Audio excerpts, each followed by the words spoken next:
janeiro 28, Mateus 19, de 13 a 30. Jesus havia explicado aos discípulos que há homens que nascem com um dom para o celibato, assim como há homens que se fazem celibatários em prol do reino de Deus. O reino de Deus é o Olam Rabá, o mundo por vir, aquele que vai acontecer, que Deus prometeu que aconteceria. Então, os discípulos ficaram chocados, não apenas pela questão que ele já tinha dito também que não podia repudiar a mulher, mas porque no judaísmo o casamento é algo importantíssimo, é a santificação do homem. O homem, como no Éden, se une a mulher como uma só carne. Esse casamento é a santificação. Então, um homem que não era casado, era um homem pela metade. Então, esse conceito que Jesus está falando, naquele contexto, era uma coisa que chocava. Por isso que ele falou, quem não conseguia entender, entenda. Não eram todos que entendiam aquilo. O contexto era diferente. Bom, ele acabou de falar isso, aí trouxeram algumas crianças para ele impor as mãos e orar. Quando você impõe as mãos, você transmite bênçãos espirituais e físicas. E também cura, né? As pessoas queriam que Jesus impusesse as mãos sobre as crianças e orasse pelas crianças. Como a gente pede hoje, imagina se você encontrasse Jesus, você não ia pedir para ele orar pelo seu filho? Claro, né? Bom, aí os discípulos ficavam impedindo as pessoas de chegarem, porque deviam achar que aquilo atrapalhava, incomodava, ou qualquer coisa assim. Mas Jesus falou, deixe as crianças virem, deixe esses pequeninos virem, porque deles é o reino de Deus. Ele já havia dito que para você entrar no reino de Deus, você tinha que se fazer criança. Como que ele ia impedir a criança de chegar perto dele? Daí a gente percebe que os discípulos não haviam compreendido muito bem ainda a história, né? De outro lado também, Jesus não tinha filhos. Ele devia sentir um carinho especial pelas crianças, né? A pessoa que não tem filho tem assim aquele carinho, né? Aquele amor, aquela afeição pelas crianças. Então, também tinha essa questão. Muito bem, passou. Daí a pouco aparece um homem, um rapaz, e pergunta para Jesus assim, mestre quer dizer rabino, né? Rabino é um mestre. Rabino,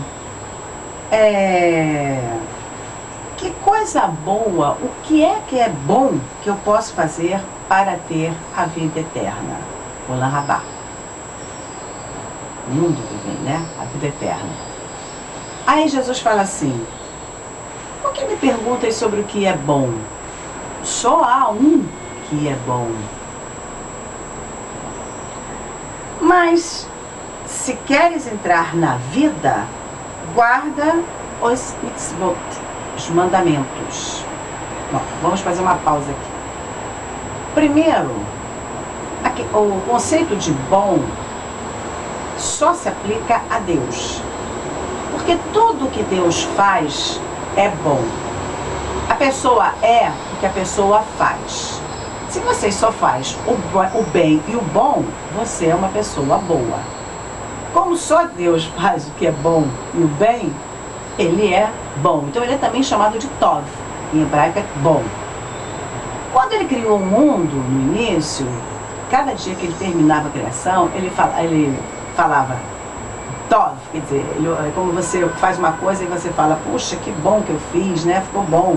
Deus falava Tov. Quando Deus criou o homem, ele falou Tov Meod, muito bom. Então só Deus é considerado bom. Por isso que Jesus falou, só há um que é bom. Só há um que é Tov, que é Adonai, o Senhor. Muito bem, essa é a primeira questão.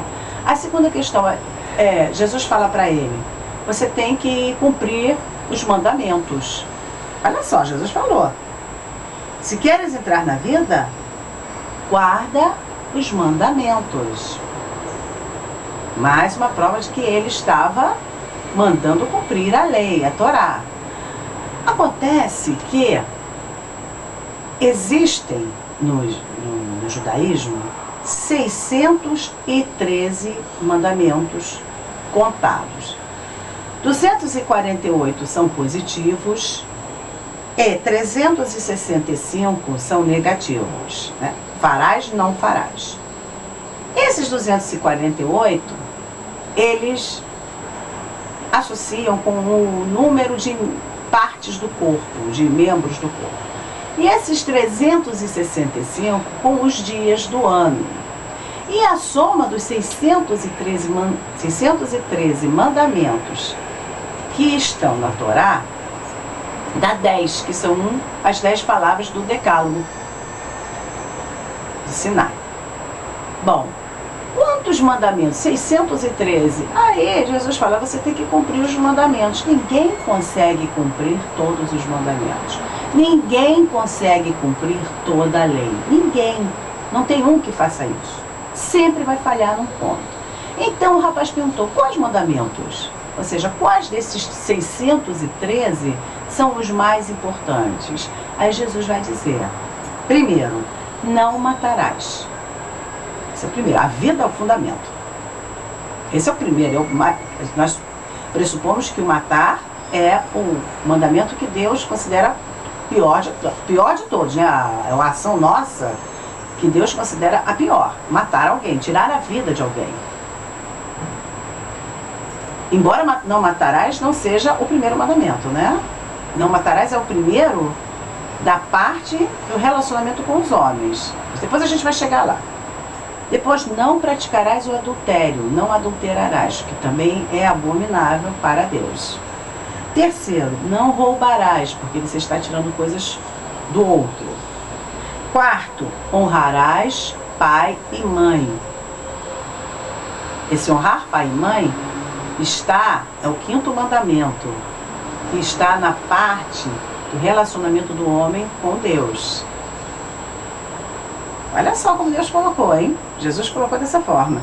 E aí depois, amarás o teu próximo como a ti mesmo, que é uma parte de Levítico 19, 18.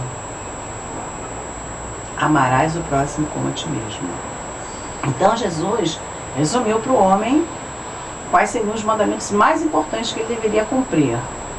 Uma vez que se você ama o próximo como a ti mesmo, você não vai fazer nenhum mal para ele. Porque você não vai fazer mal para você, a não ser que você seja um bobo, um burro, né? Uma pessoa ignorante, porque a pessoa que tem um pouquinho de raciocínio não vai se fazer mal. Bom, aí o jovem fala assim para Jesus, mas isso tudo eu tenho feito, o que falta? Jesus falou, se você quer realmente ser perfeito, tamim, vende tudo o que você tem e dá aos pobres. Então você terá um tesouro no céu. Depois você vem e me siga. Me segue. Depois você vem e me segue. O que Jesus está dizendo para ele? Vamos ver o que completa aqui. Aí o jovem, quando viu esse conselho, ele foi embora muito triste, porque ele era muito rico. Aí Jesus disse aos seus discípulos, é muito difícil para um rico entrar no reino de Deus, no reino dos céus. É mais fácil um camelo passar pelo buraco da agulha, pelo olhinho da agulha, do que um homem rico entrar no reino de Deus. Aí os discípulos falam assim, mas se é assim, quem é que vai ser salvo? Jesus fala, humanamente, isto é impossível. Isso é impossível para os homens, entender, fazer isso. Mas, com Deus, tudo é possível. Vamos explicar então isso aqui. Quando Jesus diz que é muito difícil para um rico entrar no reino de Deus, é porque, normalmente, a pessoa rica, ela ama o dinheiro. Ela ama a riqueza. Por isso que ela é rica. A pessoa que ama dinheiro economiza, né? Trabalha em prol daquilo. Porque aquilo é a coisa mais importante da vida dela. Quando você coloca algo como mais importante na sua vida, você tira Deus deste lugar. Porque Deus tem que ser o mais importante na sua vida. O mais importante na sua vida é o seu Deus. Se você já tem um Deus, que é a riqueza, como é que você vai entrar no reino de Deus? Porque para entrar no reino de Deus, vocês têm que estar preocupados com a vida espiritual. E uma pessoa que, normalmente, a pessoa que é rica, a preocupação dela maior é como adquirir mais riquezas e como manter a sua riqueza. Então ela não vai ficar preocupada perdendo tempo com coisas espirituais. Né? Normalmente até é materialista, só acha que é o aqui e agora, que é o dinheiro que resolve tudo. Né? O dinheiro que resolve tudo, normalmente, há as exceções das regras, né? Toda regra tem exceção. Mas normalmente o pensamento é esse. É o dinheiro que resolve tudo. Sem dinheiro não se faz nada. A vida aqui no material é dinheiro. Por isso que Jesus falou, é muito difícil. Ele não falou que é impossível. O que ele falou? Quando os discípulos falaram, então, ninguém vai ser salvo, porque todo mundo quer ter dinheiro. Todo mundo quer ser rico. Quem é que não quer ser rico? Todo mundo quer ser rico. Exceto aqueles que são muito, muito ligados nas coisas espirituais. Detalhe, Jesus não proíbe, nem critica a riqueza. O que ele proíbe aqui, o que ele está falando aqui, é o amor ao dinheiro. É diferente. Porque ele tinha um discípulo que era muito rico, que era o Zaqueu, que seguia ele. O Zaqueu era um cobrador de imposto. Depois que a gente fica velho, a gente fica tati-pitati. Fica adianto. Não consegue pronunciar as palavras direito. Principalmente com TR. Cobrador. O Zaqueu, ele tinha muito dinheiro. E ele deu metade dos bens dele para os pobres, mas já devia ter bastante dinheiro ainda. E ele era discípulo de Jesus. E Jesus nunca repreendeu o Zaqueu por ser rico. A questão não é o ser rico, é o amor à riqueza. Isso tem que deixar bem claro. Porque você não pode ter dois senhores. Você não pode servir a Deus e as riquezas. Ou você vai servir a Deus, ou você vai servir as riquezas. A pessoa rica, normalmente, serve as riquezas, normalmente. Então, como que vai entrar no reino de Deus? O rapaz foi embora muito triste, porque como que ele ia fazer? Ele ia, não vou ser mais rico, vou ser pobre? Algum rico quer ser pobre? Tem pobre que quer ser rico, mas rico que quer ser pobre não tem. Então a explicação é essa, tá? Muito bem, então Jesus termina falando isso, que para os homens é impossível você entender isso e fazer isso, porque no mundo material todo mundo quer ter mais dinheiro, é o normal. Mas para Deus isso é possível, porque não há impossível para Deus. Então, se você colocar na mão do Senhor, Deus consegue fazer com que você até tenha dinheiro, bastante, e possa entrar no reino de Deus. Mas aí o dinheiro tem que estar no lugar dele, que é o segundo lugar. O primeiro lugar é Deus, é Adonai, é o Senhor, Hashem. Ele tem que estar no primeiro lugar, depois o resto. Inclusive Jesus tinha falado isso. Se você buscar a justiça de Deus em primeiro lugar, quer dizer, se você procurar obedecer a Deus, fazer o que Deus manda em primeiro lugar, todas as coisas vos serão acrescentadas. Tudo que você precisa, você vai ter. E Deus sabe o que você precisa. E Ele não vai deixar o filho dele mal. Tem que clamar, pedir, orar e fazer o que Ele manda. Tem que fazer o que Ele manda, andar na medida dele, para andar na dimensão dele, né? Para andar com Deus, tem que andar dentro da medida dele, dos moldes dele, da dimensão dele, senão não há como andar. Tem que obedecer. Aí os discípulos falaram para Jesus assim, nós largamos tudo para seguir o Senhor. Falaram para ele, porque ele tinha dito, né? Larga tudo e me segue. Aí os discípulos falaram, largamos, e aí, o que vai acontecer conosco? Aí ele fala assim, vocês que me seguem, quando da regeneração, ou seja, quando do Olam Rabá, o Filho do Homem se assentar no trono da sua glória, vocês também vão sentar em 12 tronos para julgar as 12 tribos de Israel. Ou seja, eles seriam juízes de tudo que Israel, de todas as tribos de Israel, de tudo que o povo de Israel fizesse. Todo que tiver deixado casa, irmão, pai, mãe, mulher, filho, ou campos, ou riquezas, por causa do meu nome, receberá muitas vezes mais e herdará a vida eterna, lá abaixo. Porém, muitos primeiros serão os últimos, e últimos os primeiros. Aqui ele está completando o que ele já havia falado. Que muitos deixam de ter família para se dedicarem ao reino de Deus, porque é uma obra árdua, que exige tempo, esforço e trabalho. Então, é difícil. E ele está dizendo, quem fizer isso, quem abdicar das coisas do mundo para me seguir, olha o que ele diz, receberá muitas vezes mais e herdará a vida eterna. Ele está dando uma explicação para os discípulos, né? Mostrando o que vai acontecer, eles vão ser juízes, vão julgar. Detalhe, tem outro detalhe interessante. A palavra Elohim, ela tem vários significados. Ela significa deuses, que é o plural de Deus, e se aplica aos deuses pagãos. Ela significa Deus, que é o nosso Deus, que é plural, mas que é um, né? Elohim como uma pessoa, plural.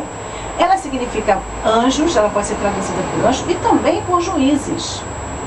E isso é muito interessante, porque aqui Jesus está falando, vocês vão julgar as 12 tribos de Israel. Vão ser como Deus, porque Deus é que julga.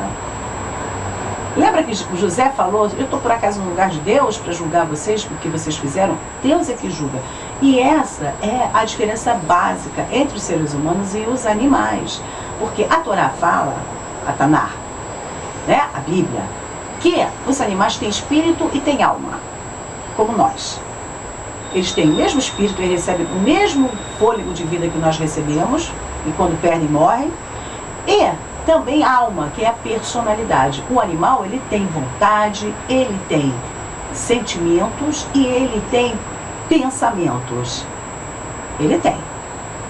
Está na Bíblia. Qual é a diferença do animal para o homem? É que o homem é o único que é imagem e semelhança de Deus. Ou seja, que tem julgamento de valor. O animal não faz julgamento de valor. O animal não sabe o que é certo e o que é errado.